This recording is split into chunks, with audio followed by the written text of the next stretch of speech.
So guys finally मैंने भी iPad by कर लिया है पुराने प्राइस पे। अभी तो इस आईपैड का प्राइस काफ़ी ज़्यादा महंगा हो गया है, एप्पल ने प्राइस बढ़ा दिया है भाई, जैसा कि आप सभी को पता है। तो चलो मैं आपको बताता हूँ कि कितने का मैंने ये आईपैड लिया। उससे पहले मैं आपको इसका अनबॉक्सिंग दिखा देता हूँ और थोड़ा सेटअप वगैरह कैसे होता है सारा कुछ इसी वीडियो में बता देता हूँ। सो ये है आईपैड A16 11 जनरेशन का बॉक्स। चलो भाई इसको अनबॉक्स कर लेते हैं।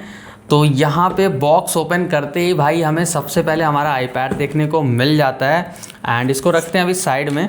बाकी यहाँ पे देखो कुछ यूज़र मैनुअल हमें यहाँ पे देखने के लिए मिल जाते हैं एंड ये रहा हमारा एक type C to type C cable और 20 वॉट का एडेप्टर भी आपको इसमें मिल जाता है जो कि आईफोन में नहीं मिलता है। सो फाइनली ये हमारा आईपैड जो कि भाई चमचमाता सिल्वर कलर में हमें देखने के लिए मिल जाता है। यहाँ पे भाई पूरा दोनों साइड में आपको स्पीकर ग्रिल देखने के लिए मिल जाते हैं। अब इससे ये मत समझना कि यहाँ पे क्वाड स्पीकर है, यहाँ पे स्टीरियो स्पीकर का ही सपोर्ट दिया गया है। ऊपर आपको टच आईडी दिया गया है एंड यहाँ पे साइड में आपको वॉल्यूम बटन देखने के लिए मिल जाएगा। नीचे आपको टाइप सी का पोर्ट भी देखने को मिल जाता है। अब देखो मैं तो एक आईफोन यूजर हूँ, तो मैं यहाँ पे अपना आईपैड जो है वो आईफोन से सेटअप करके मैं आपको दिखा देता हूँ। सबसे पहले वो जो टच आईडी है वो प्रेस भी होता है, तो आप यहाँ पे टर्न ऑफ टर्न ऑन अपने आईपैड को उसी से कर सकते हो। तो सबसे पहले आपको ऑन कर लेना है आईपैड को एंड फिर उसके बाद आपके सामने कुछ इस तरह का इंटरफेस आ जाएगा। यहाँ से आपको लैंग्वेज को सेलेक्ट कर लेना है। फिर यहाँ पे अपीयरेंस में आप यहाँ पे डिफॉल्ट, मीडियम या लार्ज कुछ भी सेलेक्ट कर सकते हो। हमने डिफॉल्ट सेलेक्ट करके यहाँ पे कंटिन्यू कर दिया। अब यहाँ पे आपको अपने आईफोन को आईपैड के पास लेके आना है, तो वो समझ जाएगा कि भाई आईपैड आसपास है। तो यहाँ पे कुछ इस तरह का पॉपअप आएगा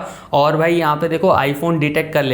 फिर यहाँ पे आपको कंटिन्यू पे क्लिक कर देना है। फिर आईफोन के कैमरा से यहाँ पे जो ये पैटर्न बन के आ रहा है इसको आपको स्कैन कर देना है। फिर कुछ टाइम बाद ऐसा पॉपअप आएगा जहाँ पे सेटअप फॉर मी पे आपको क्लिक कर देना है, ठीक है। अब उसके बाद आईपैड में आपको आईफोन का पासवर्ड डाल देना है क्योंकि आपका वही एप्पल आईडी इसमें भी लॉगिन हो जाएगा। बाकी देखो उसके बाद यहाँ पे कुछ डेटा एंड प्राइवेसी को आपको ऐसे रीड करना है। रीड करने के बाद कंटिन्यू पे क्लिक कर देना है। फिर टच आईडी आपको लगानी होगी, तो आप अपने फिंगर को लगा लेना, जो भी फिंगर आप लगाना चाहते हो। वैसे यूजुअली तो यहाँ पे हम आईपैड को कुछ इस तरह से पकड़ते हैं, तो ये फिंगर जो है ना वो ज़्यादा कंफर्टेबल रहता है, तो आप लगा सकते हो अपने हिसाब से। फिर आपको पूरी तरह से यहाँ पे फिंगरप्रिंट को लगा के यहाँ पे कंटिन्यू पे क्लिक करके यहाँ पे एग्री कर देना है। और देखो फिर यहाँ पे आपको डेटा ट्रांसफर के लिए पूछा जाएगा, तो यहाँ पे आपको कुछ नहीं करना है। अगर आपको डेटा ट्रांसफर करना है अपने पुराने आईपैड मैकबुक से तो आप यहाँ पे सेलेक्ट करके कर सकते हो, लेकिन हमने यहाँ पे डोंट ट्रांसफर एनीथिंग पे क्लिक करके यहाँ पे भाई आगे हम बढ़ गए एंड फिर आईफोन पे पॉपअप आ जाएगा और वहां पे आपको ओके पे क्लिक कर देना है। और फिर यहाँ पे एप्पल आईफोन का जो सेटिंग है वो आईपैड के लिए भी हमने सेट करने के लिए मैच सेटिंग पर क्लिक कर दिया एंड देन यहाँ पे सेटअप लेटर पे क्लिक कर देना है। बाकी देखो उसके बाद सीरी वाला जो एक्टिवेशन आएगा ना वहां पे आप कंटिन्यू कर देना और मेल फीमेल दोनों का वॉइस मिल जाएगा, तो आप वहां से चूज कर सकते हो। फिर उसके बाद कंटिन्यू करके आप देखो यहाँ पे सारा कुछ जो भी वो लिखा हुआ आएगा वो आपको वैसे ही बोल देना है, जिससे यहाँ पे सीरी सेटअप हो जाएगी एंड उसके बाद आपके सामने काफ़ी सारा ऐसा आ जाएगा डिटेल। तो यहाँ पे भाई हमने नॉट नो पे क्लिक कर दिया था। बाकी यहाँ पे देखो मल्टीटास्किंग विंडो में आप अपने हिसाब से चूज कर सकते हो। हमने यहाँ पे चूज करके कंटिन्यू कर दिया। उसके बाद आपका आईपैड जो है वो सक्सेसफुली यहाँ पे सेटअप हो जाएगा। बाकी देखो अगर आपके पास आईफोन है तो ये प्रोसेस काफ़ी ज़्यादा आसान रहता है, नहीं तो आपको आईडी वगैरह फिर से क्रिएट करना पड़ता है। और अगर आपने एप्पल का पहला डिवाइस आईपैड लिया है तो आपको पूरा एप्पल आईडी वगैरह स्क्रैच से बनाना पड़ेगा, जो कि बहुत ही लंबा प्रोसेस है। तो वो हमने नहीं करा है, तो आप देख लेना दूसरा वीडियो अगर आप सेटअप कर रहे हो। अब देखो आईपैड लेने के बाद ये 3 ऐसी एसेसरीज है जो कि मुझे लगता है आपको अपने आईपैड के लिए जरूर से लेना चाहिए। सबसे पहला देखो आपने इतना पैसा लगा के आईपैड लिया है, अब इसका स्क्रीन अगर टूट जाता है तो भारी वाला नुकसान हो जाएगा, इसलिए यहाँ पे भाई एक टेम्पर्ड ग्लास बढ़िया वाला लगा लेना। हमने यहाँ पे एक ऑर्डर करा था, लिंक आपको वीडियो के डिस्क्रिप्शन में दे दूंगा। अब देखो यहाँ पे टेम्पर्ड ग्लास भी आपको मैट और यहाँ पे ग्लास वाला मिलता है, तो अगर आपको नोट्स वगैरह बनाना है तो आप मैट वाला लगाना। अब देखो साइड में डेंट या फिर बैक पैनल में कुछ ऐसा स्क्रैचेस वगैरह ना आ जाए, इसलिए यहाँ पे एक बढ़िया सा कवर यूज कर लेना।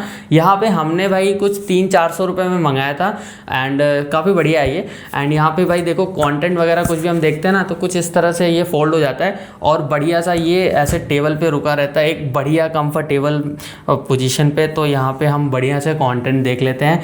इवन देखो थर्ड इन्वेस्टमेंट है, एक बढ़िया सा पेंसिल ले लेना। एप्पल पेंसिल तो काफ़ी ज़्यादा महंगा आता है, तो ये हमने कुछ 800 रुपये में ख़रीदा है पोर्ट्रॉनिक्स का। इसका भी लिंक मैं आपको वीडियो के डिस्क्रिप्शन में दे दूंगा, तो आप जाके चेकआउट जरूर करना। अब पेंसिल से क्या होगा ना, जो नोट्स वगैरह बनाना है ना वो काफ़ी ज़्यादा आसान हो जाता है। एंड बेसिकली यहाँ पे ये बेसिक पेंसिल है, तो यहाँ पे नोट्स वगैरह बन जाते हैं। एंड सारी चीज़ें मैं आपको रिव्यू वाले वीडियो में बताऊंगा, अभी तो मैं इसको खुद ही एक्सपीरियंस कर रहा हूँ। अब देखो यहाँ पे ये जो आईपैड है ना, इसका प्राइस अभी के समय में यहाँ पे 50,000 रुपये हो गए हैं, लेकिन इसका जो पुराना प्राइस था वो 35,000 रुपीज़ था। 128 GB यहाँ पे वाईफाई वेरिएंट की मैं बात कर रहा हूँ, जो कि इसका बेस मॉडल है, 128 GB स्टोरेज के साथ आता है। एंड ये अभी के समय में तो 50,000 का मिल रहा है, लेकिन यहाँ पे देखो अमेजोन फ्लिपकार्ट का सेल भी चल रहा है, जहाँ पे ये पुराना जो स्टॉक है वो नए प्राइस पे तो नहीं बेच सकते ना ये लोग, तो वो पुराने स्टॉक जो भी है वो क्लियर कर रहे हैं एंड वो आपको पुराने प्राइस पे ही मिलेगा। इवन अगर आप अमेजोन फ्लिपकार्ट से बाई करते हो तो यहाँ पे वो कार्ड डिस्काउंट में आपको 1,000-2,000 रुपये डिस्काउंट में भी मिल जाएगा। लेकिन मैंने यहाँ पे जैसे ही एप्पल का प्राइस बढ़ा था, मैंने यहाँ पे बुक कर दिया था ऑफलाइन स्टोर से, तो मुझे कुछ 35,000 रुपीज़ में ही मिला था। मैंने ये गुड़गांव से मंगाया था, तो मैं लखनऊ में रहता हूँ, तो यहाँ पे 100 रुपये शिपिंग चार्ज भी मैंने पे किया था। तो कुछ ऐसा मतलब एक्सपीरियंस है। बाकी देखो टेंशन मत लो, जो भी यहाँ पे पुराना MRP वाला प्रोडक्ट है ना वो आपको सेम उसी MRP पे ही मिलेगा, जब तक यहाँ पे अमेजोन फ्लिपकार्ट या फिर ऑफलाइन स्टोर पे अवेलेबल है आप यहाँ पे ले सकते हो। लेकिन अभी जो नया एप्पल का प्रोडक्ट अभी आएगा ना, वो यहाँ पे प्राइस बढ़ के आएगा, तो आपको उस प्राइस पे मिलेगा। तो आपको अगर ऑफलाइन में या फिर ऑनलाइन कहीं पे मिलता है तो भाई लपेट लो, अभी काफ़ी बढ़िया मौका है। नहीं तो सेम स्पेक्स के साथ यहाँ पे प्राइस आपको ज़्यादा पे करना पड़ेगा इन फ्यूचर। तो मैं काफ़ी टाइम से प्लान कर रहा था, तो मैंने कहा कि भाई ये बढ़िया टाइम है, उठा लेता हूँ, तो मैंने फाइनली बाई कर लिया। बाकी आप बताओ आपका क्या एक्सपीरियंस है। जो भी इसका मैंने प्रोडक्ट वगैरह बताया सबका लिंक आपको वीडियो के डिस्क्रिप्शन में मिल जाएगा। और हाँ, अमेजोन फ्लिपकार्ट का भी लिंक है, तो आप वहाँ पे चेक कर लेना। बाकी इस वीडियो को शेयर करो, चैनल पर नहीं हो तो सब्सक्राइब करना। मैं मिलता हूँ आपसे फिर किसी नए वीडियो के साथ। बाय।